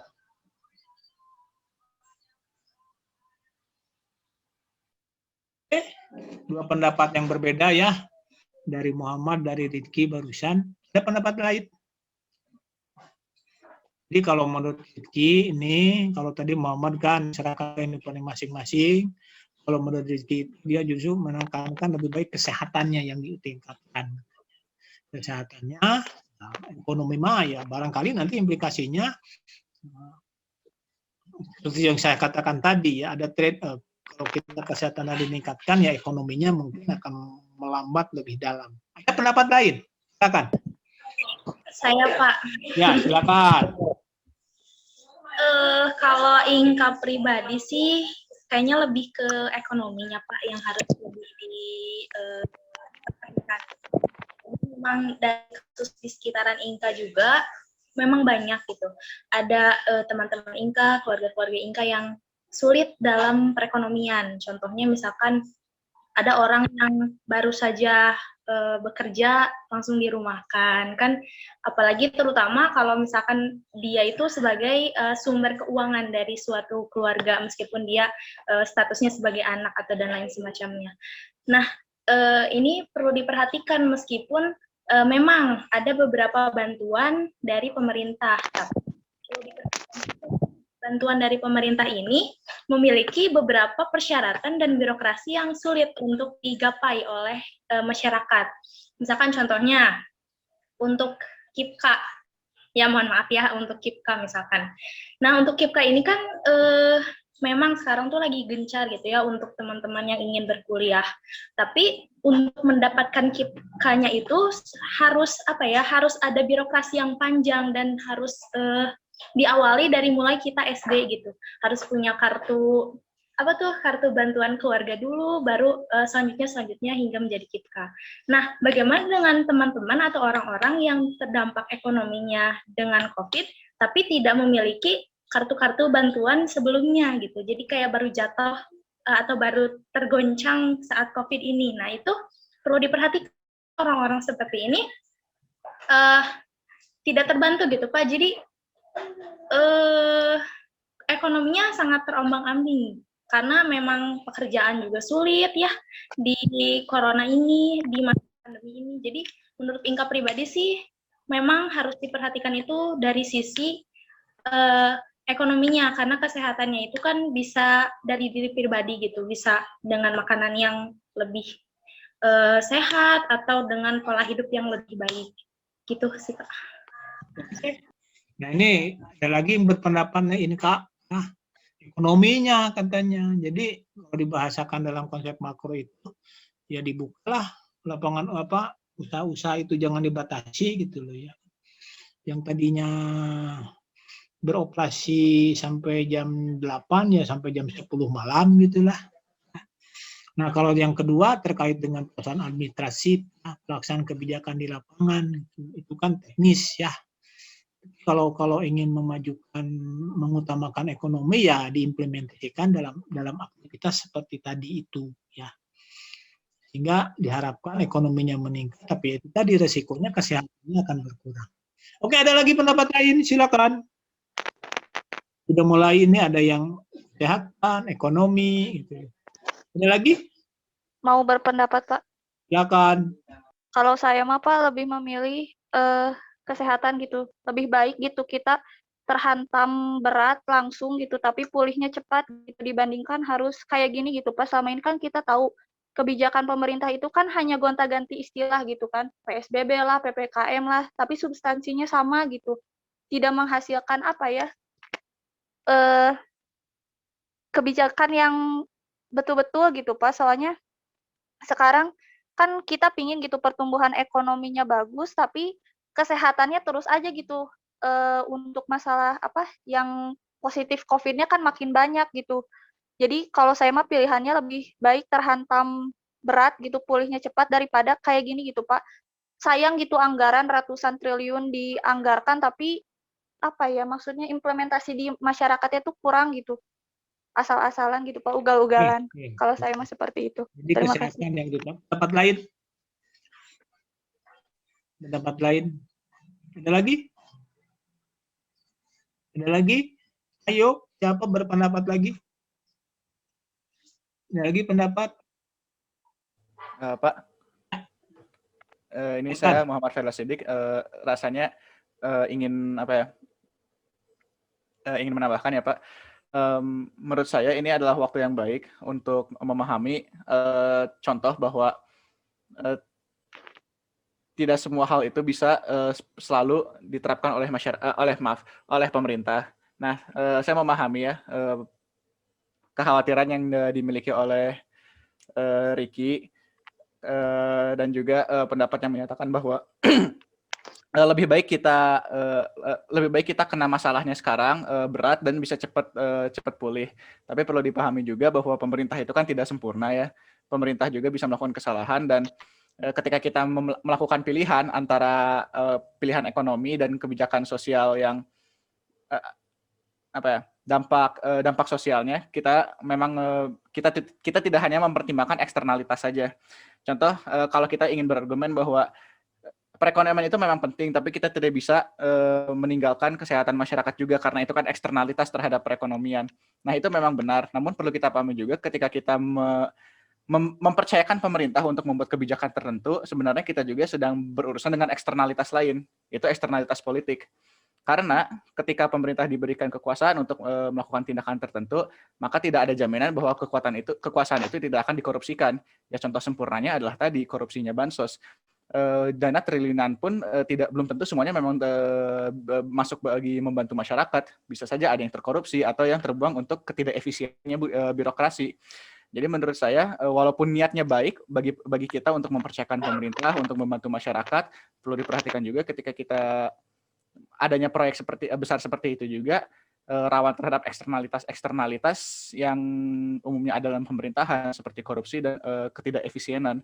Jadi menurut saya mempercayakan pemerintah untuk mengurus juga, walaupun niatnya baik, bisa saja malah ada dampak yang lebih buruk yang tidak terduga, atau seperti Milton Friedman katakan, namanya adalah negative externality yang bersifat politik atau adverse incentive. Oke.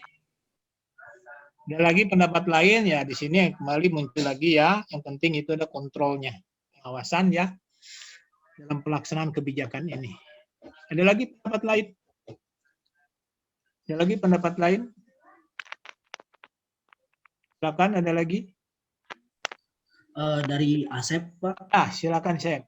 Ya, Pak, Asep itu emang setuju gitu dengan pendapat yang diutarakan Fadil tadi gitu, bahwasannya memang sebuah masyarakat emang bisa pilihan gitu kan, mau mikirin kesehatannya gitu. Nah, halo. Suaranya putus-putus, Sep, maaf. Oh ya, Asep, emang kalau sekarang putus? Masih agak. Oh. Masih putus-putus nggak? Aduh, koneksinya emang tadi unstabil sih. Sekarang udah lumayan lancar. Asep emang setuju. Pada akhirnya kita sebagai masyarakat gitu menentukan pilihan gitu, mau kita milih ekonominya gitu, mau kita milih kesehatannya gitu, mau kebijakan apapun gitu kan yang diterapkan oleh pemerintah seperti PSBB gitu kan, PPKM barusan Fitri bilang gitu. Tapi pada akhirnya kita menentukan sendiri. Contohnya meskipun PSBB masih ada kok yang kerja gitu kan, meskipun PPKM masih ada kok yang kerja. Nah, itu emang pilihan dan sebuah kayak si malakama gitu ya, maju kena mundur kena gitu kan. Kalau kita mentingin ekonominya ya kita harus siap sakit gitu kan, tapi kalau misalkan kita mentingin kesehatan ya kita harus siap dengan ekonomi yang kurang gitu. Dan akhirnya memang sebuah pilihan masyarakat gitu kan, dia mau kerja ya silahkan gitu, dia mau diam di rumah ya silahkan, itu pilihan gitu kan, apapun kebijakan yang diterapkan oleh pemerintah gitu sih, Pak. Oke, sudah ketangkap, Sep. Oke, sekarang masuk ke sesi yang semakin mengerucut. Beberapa diskusi kita tadi ya, berbagai pendapat. Sekarang saya tanya, pemerintah tuh mengambil jalan yang mana sih? Pemerintah ini, apakah pemerintah itu mengutamakan ekonomi atau mengutamakan kesehatan? Ada pendapat? Silakan. Menurut saya pemerintah dari awal COVID itu lebih fokus ke kesehatan, Pak, karena dilihat dari kebijakannya seperti PSBB dan work from home dan sebagainya, itu menganjurkan masyarakat untuk tetap berada di dalam rumah, Pak, untuk mengurangi tingkat penyebaran COVID-19. Kesehatan, ada lagi yang lain? Tempat lain? Saya, Pak. Saya, Pak.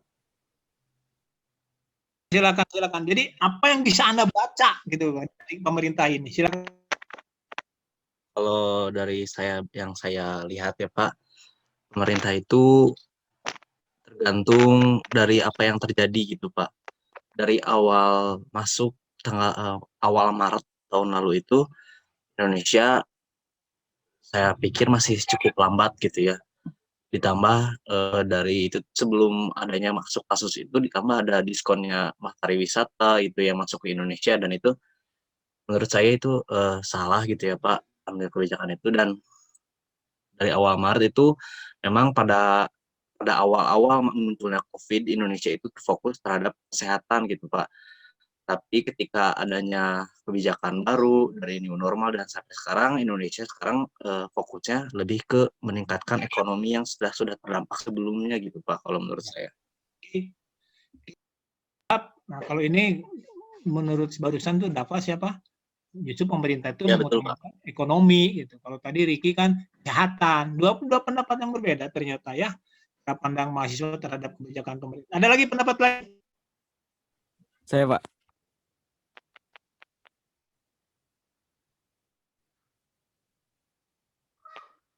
Silakan Pak Harul. Ya, berkenaan dengan tadi jika ditanyakan bagaimana sikap pemerintah terhadap COVID-19 ini antara sektor ekonomi ataupun kesehatan. Dari perspektif Fahrul pribadi, karena memang beberapa kebijakan itu agak klise, terkadang Bapak Presiden bukan terkadang tapi seringkali mengatakan bahwa negara kita sedang memprioritaskan sektor kesehatan masyarakat. Namun beberapa kebijakan yang digulirkan justru pro terhadap peningkatan ekonomi dan cenderung mengesampingkan kesehatan. Seperti waktu ada permintaan dari gubernur DKI dan beberapa bupati ataupun wali kota daerah Jabodetabek, mereka meminta untuk dihentikan akses kereta api yang berjalan karena itu memberikan fasilitas masyarakat untuk pergi-pergian begitu. Nah, tapi Presiden tegas-tegas mengatakan bahwa itu tidak boleh. Pemerintah Kota Madia ingin melarang operasional kereta api, nanti bagaimana bekerja, nanti bagaimana operasional ekonomi negara. Narasinya malah ke sana begitu Pak Presiden tuh. Jadi kalau perspektif Fahrul justru memandang negara kita memang sedang dilema. Pemerintah saat ini justru seperti mencari titik keseimbangan, sedang mencari equilibrium kebijakan yang memang tidak bisa mengesampingkan kesehatan ataupun ekonomi. Jadi jika disuruh memilih harus bagaimana, ya inilah politik dan pemerintahan tidak bisa saklek untuk 100% kesehatan atau 100% ekonomi. Namun berusaha mencari titik paling baik begitu ya, titik paling nyaman untuk bisa mengentaskan permasalahan ekonomi dan juga permasalahan kesehatan akibat pandemi COVID-19. Karenanya dilihat dari grafik yang sudah tadi disampaikan dan juga ditanya apakah pemerintah berhasil menangani kendala pandemi ini, bisa jadi berhasil karena kan minusnya sedikit demi sedikit menurun begitu. Perekonomian kembali membaik. Padahal inilah yang disebut dengan titik keseimbangan tadi. Bisa saja tadi 100% kesehatan totalitas begitu ya, dirumahkan semuanya, COVID mungkin selesai hanya beberapa bulan, tapi langsung akan muncul krisis ekonomi yang sangat besar. Adapun kalau misal perekonomian saklek gitu, nanti kesehatan banyak yang terjangkit dan meninggal. Jadi ya tengah-tengah begitu Pak. Oke, sudah bisa ditangkap. Oke, bagus sekali ya. Jadi kata siapa barusan tuh Rul ya, pemerintah itu sekarang mengatasinya bukan condong ke ekonomi, bukan condong ke kesehatan, gitu. Tapi dua-duanya bukan. Ya, istilahnya, kalau saya boleh tanggapannya, kita cermati saja pidato-pidato dari pemerintah ya, presiden terutama istilah digas, direm. Ya. Nah itulah. Ketika kita dampak kesehatannya menurun, ya ekonominya diturunkan, direm gitu loh. Jadi contohnya tadi kan keluar kebijakan baru lagi terkait dengan pembatasan aktivitas, membatasi gerak orang, gitu kan ya. Tapi ketika nah yang kita mengharapkan sekarang bahwa pertumbuhan yang terdampak itu ya penambahan yang kena COVID itu diharapkan berkurang. Sekarang kan masih tinggi ya, diharapkan berkurang. Kalau itu berkurang kan dilanjutkan dengan ekonomi yang gerakan orang dilonggarkan gitu diharapkan ya pelonggaran gerakan orang dan barang dilonggarkan diharapkan disertai dengan tingkat kesehatan yang meningkat. Tingkat kesehatan meningkat itu kan ditunjukkan oleh orang yang terdampak COVID berkurang. Gitu loh. Itu kan yang harapan pemerintah. Pertanyaan saya, bagaimana caranya supaya hal itu tercapai? Ada pendapat? Silakan. Sekali lagi, ya saya sependapat dengan tadi ya Pak Harul bahwa memang pemerintah melakukan kebijakannya itu ya itu tadi ya digas, direm ya, karena ketika kesehatannya menurun dibatasi gerakan orangnya, tapi ketika kesehatannya diperkirakan diyakini gitu kan ya meningkat, maka pergerakan orang dilonggarkan, diperluas. Nah sekarang yang harapannya kan pemerintah itu dengan ditunjukkan oleh data-data ini ekonomi sudah mulai membaik ya, mulai recovery gitu loh ya. Nah tapi dengan diharapkan jangan sampai recovery-nya ekonomi ini ya diikuti oleh terjadinya penurunan. Nah diharapkan adanya recovery ini diikuti oleh peningkatan sehingga trade antara ekonomi dan kesehatan itu tidak terjadi. Maksudnya begini, ekonomi meningkat, kesehatan juga meningkat. Nah, kan itu harapan kita ini, upaya pemerintah itu kan seperti itu. Nah, pertanyaan saya, sudah seperti itu, apa yang harus dilakukan? Silakan, ada pendapat?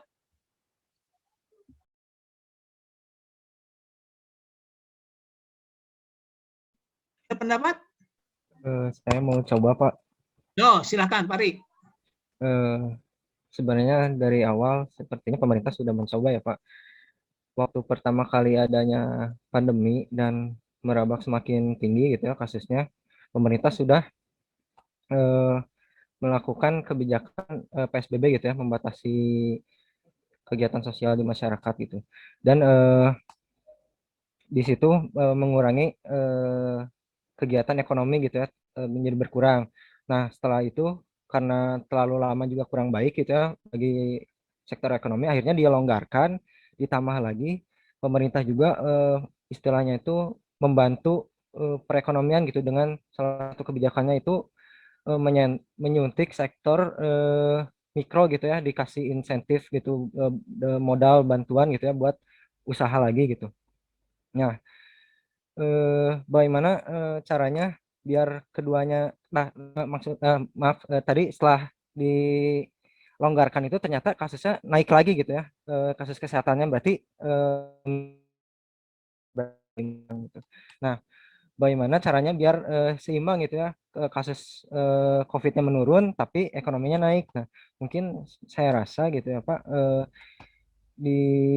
dengan adanya vaksin gitu yang sekarang sudah dilaksanakan masih tahap awal gitu ya, baru pekerja yang penting dengan orang-orang penting gitu.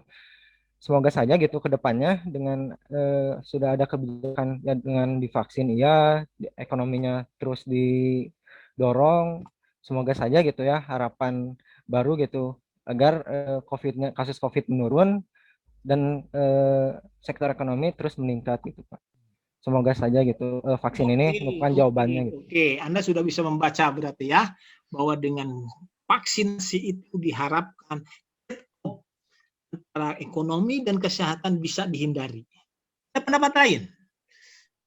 Ada pendapat lain? Silakan yang bisa Anda baca. Silakan. Ini sudah betul.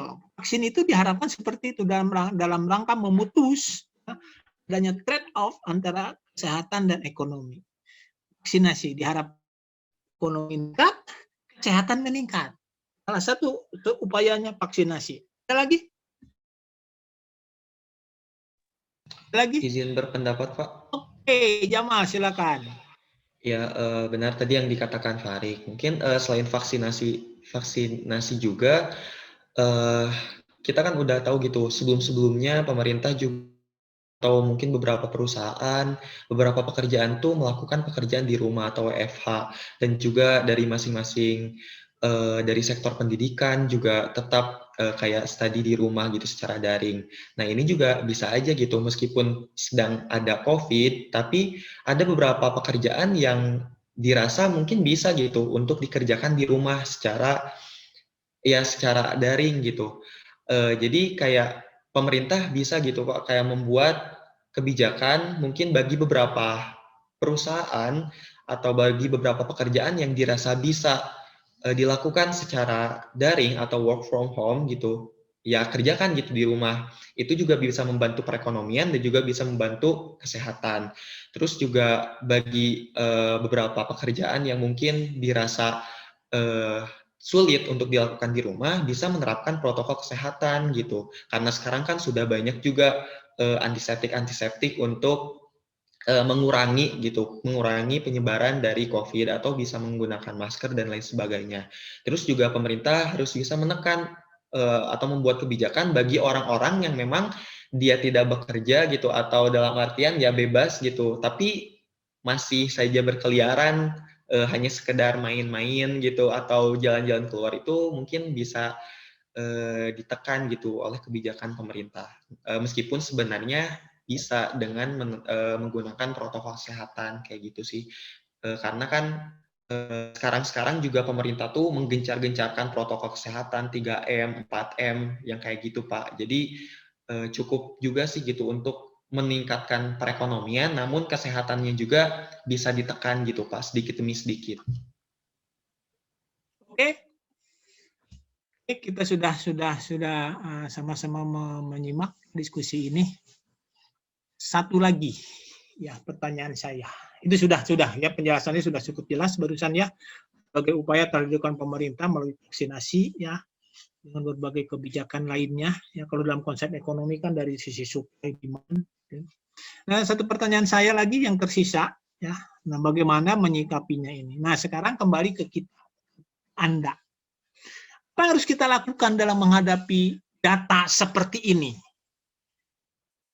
Menghadapi bahwa pemerintah ini berbagai upaya telah dilakukan supaya ekonominya meningkat, kesehatan meningkat, trade-off supaya hilang, ya, supaya tidak terjadi trade-off antara kesehatan dan ekonomi. Sekarang saya bertanya pada Anda sebagai pribadi, sebagai warga negara Indonesia, apa yang harus Anda lakukan dalam menyikapi hal ini? Siapa yang berpendapat? Silakan. Yang berpendapat? Kembali ke individunya sekarang. Nah, Anda sebagai warga negara Indonesia, kita sudah lihat kebijakan pemerintah, dampaknya, hasilnya, itu kan upaya yang dilakukan. Sekarang kita sebagai warga negara Indonesia yang mengalami ya, kondisi seperti ini, apa yang harus kita lakukan? Silakan, ada yang pendapat? Ayo. Silakan. Terdengar suara saya? Terdengar, Pak. Terdengar. Oke, silakan. Siapa? Fadil dulu boleh? Ya. Silakan. Baik Pak, saya sebagai warga negara, sebagai individu, yang kita lakukan itu adalah untuk jaga saja protokol kesehatannya. Memang benar saya tadi menyatakan bahwa pemerintah tidak boleh sebaiknya tidak memaksakan, karena bisa saja ada dampak yang tidak terduga. Meskipun begitu, kita sebagai individu juga bisa berkontribusi bagi masyarakat secara sukarela. Kan kita sendiri yang tahu bagaimana komunitas langsung kita itu seperti apa. Maksudnya kita tahu kan komunitas lokal kita seperti tetangga lah. Kalau misalnya kita tahu bahwa keadaan tetangga kita ini sebenarnya tidak rawan kondisinya, ya kita bisa mengadakan bakti sosial, kita bisa tetap bekerja. Nah, kalau misalnya kita terus bekerja kan kita bisa dapat sumber daya untuk membantu orang. Nah, kalau misalnya kita kebetulan hidup dalam lingkungannya yang rawan, ya kita jaga protokol kesehatannya. Kita bisa membantu dengan cara ya tidak usah jalan-jalan, kita tetap diam di rumah saja. Nah, ketika pemerintah tidak memaksakan kebijakan, setiap individu dan setiap komunitas bisa membuat pilihannya masing-masing sesuai dengan keadaannya. Berbeda dengan apabila seluruh masyarakat dan seluruh komunitas dalam negara dipaksa untuk lockdown, padahal belum tentu lockdown itu pilihan yang sesuai bagi semuanya. Jadi kesimpulannya ya kita ambillah keputusan yang paling baik bagi kita, barulah dengan setelah itu kita bisa mulai membantu orang lain ketika kita sudah membantu diri sendiri dulu. Tempat lain, silakan Sep. Iya Pak, jadi Asep sebagai pribadi, sebagai warga negara yang berstatus mahasiswa gitu kan, setuju sama Pak Adil yang pertama menjaga protokol kesehatan. Kalau mungkin emang kita sebagai mahasiswa memiliki usaha sendiri ya patuhi protokol kesehatan gitu kan. Kemudian selain itu kita sebagai mahasiswa memang harus banyak belajar gitu ya dalam kondisi seperti ini gitu kan.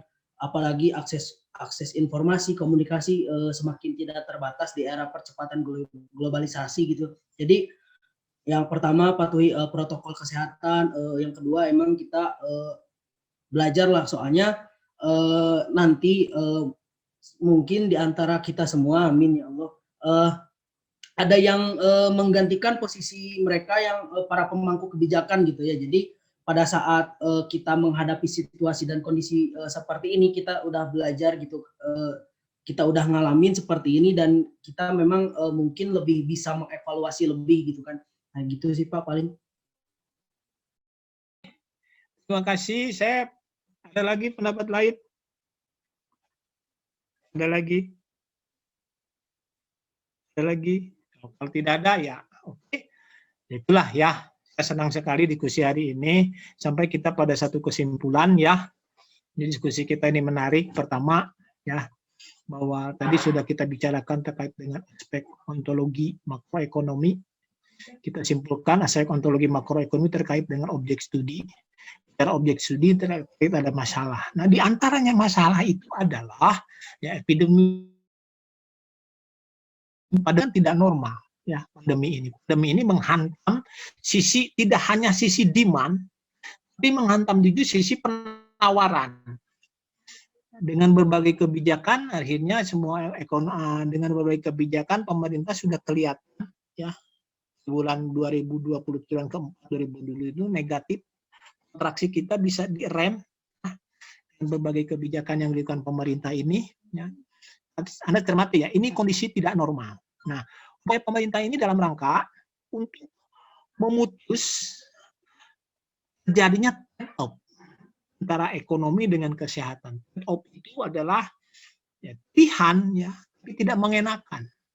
Kalau kita ingin, kalau pemerintah dulu mau lockdown itu, tapi pemerintah kan tidak punya dana untuk membiayai lockdown itu. Beda dengan Cina. Cina kan berdayanya ya kalau kita kalau lockdown itu ya bisa chaos. Mungkin dalam pemikiran pemerintah seperti itu.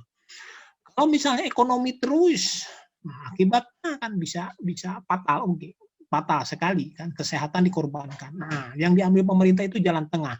Jadi istilah teman Anda itu equilibrium, keseimbangan. Ya, antara kesehatan dengan ekonomi. Nah, equilibrium ini diistilahkan oleh presiden kita itu digas dan direm. Nah, gitu. Ketika kesehatannya kurang baik, nah, ekonominya direm. Kebijakan PSBB berbagai istilah keluar lagi. Tapi ketika kesehatannya membaik, gitu, dilonggarkan lagi. Nah, itulah trade-off. Nah, sekarang ada upaya pemerintah itu keseimbangan. Itu sudah terlihat. Jadi diatasilah dengan mulai demand side-nya, berbagai bantuan, ya itu kan jadinya apa yang kita katakan oleh Fadil tadi itu kan terkait dengan aspek sekuritasnya, korupsi dan sebagainya itu kan eksesnya itu kan ya ada saja. Itu sangat kita sesalkan itu kan, sangat kita sesalkan sekali ya. Sehingga jelas bahwa pemerintah itu mencari posisi keseimbangan. Dan berikutnya di tahun 2021 ini diharapkan bisa memutus trade-off itu. Vaksinasi dilakukan. Tapi itu tidak akan berhasil. manakala tidak mendapat dukungan dari masyarakat. Nah, jawaban terakhir sudah dikemukakan oleh teman-teman Anda, oleh Asep, oleh Padga tadi, oleh Mas Badi. Intinya apa? Kita sebagai warga negara hanya satu solusinya yang bisa kita lakukan, mentaati protokol kesehatan. Gitu loh, ya. Kita harus taat dengan itu. Sekarang kan tidak hanya pakai masker, cuci tangan, jaga jarak, apalagi kan sekarang itu berapa? 5M berapa? 5M, Pak. Nah, jadi artinya Anda punya tanggung jawab sosial. Anda punya tanggung jawab sebagai orang-orang yang memang pilihan, ya, yang mengucap di perguruan tinggi, ya. Anda harus punya tanggung jawab untuk menyebarkan ini. Itu tanggung jawab sosial Anda supaya terciptalah apa yang tidak terjadi eksternalitas negatif, tapi diharapkan ini menimbulkan eksternalitas positif. Ya. Tidak mungkin pemerintah tidak bisa memutus street off itu kalau tidak didukung oleh. Nah, itu ada pada Anda. Anda kasih tahulah mendekat Anda, keluarga Anda, gitu. Silakan keluar, tapi protokolnya dipakai. Apa susahnya pakai masker? Gitu loh, ya. Itulah kira-kira kesimpulan kita. Kembali lagi bahwa memang dalam kondisi tidak normal ini dituntut sekali kesadaran dari kita semua, ya. Nah, bagi Anda itu tidak cukup sadar, Anda itu tidak cukup menyadari, harus ikut membantu, ya. Mulai dari di rumah Anda, teman-teman terdekat Anda, artinya apa? Menerapkan protokol kesehatan. Itu diskusi kita hari ini. Terima kasih, ya, menarik sekali ini dari mulai data, ya, kita bisa menerjemahkan ke paling bawah sekali, ya. Ternyata memang kuncinya ada pada kita. Terima kasih, hari ini cukup sekian. Saya suka sekali dengan diskusi ini, ya, dan menonton kuliah saja. Semoga apa yang kita lakukan menjadi amal ibadah dan semoga Allah Subhanahu wa Ta'ala selalu melindungi kita, ya. Diberikan kesehatan, kemudahan, dan tidak kesehatan itu tidak datang tiba-tiba tapi diupayakan oleh kita. Jaga kesehatan, protokol kesehatan diterapkan. Terima kasih. Cukup sekian hari ini. Wassalamualaikum warahmatullahi wabarakatuh. Salam. Waalaikumsalam. Semangat. Terima kasih, Pak. Absensinya, ya, spotnya silakan diisi. Barusan diskusi silakan diisi, ya. Oke. Siap, Pak. Terima kasih. Terima kasih. Sukses, Pak.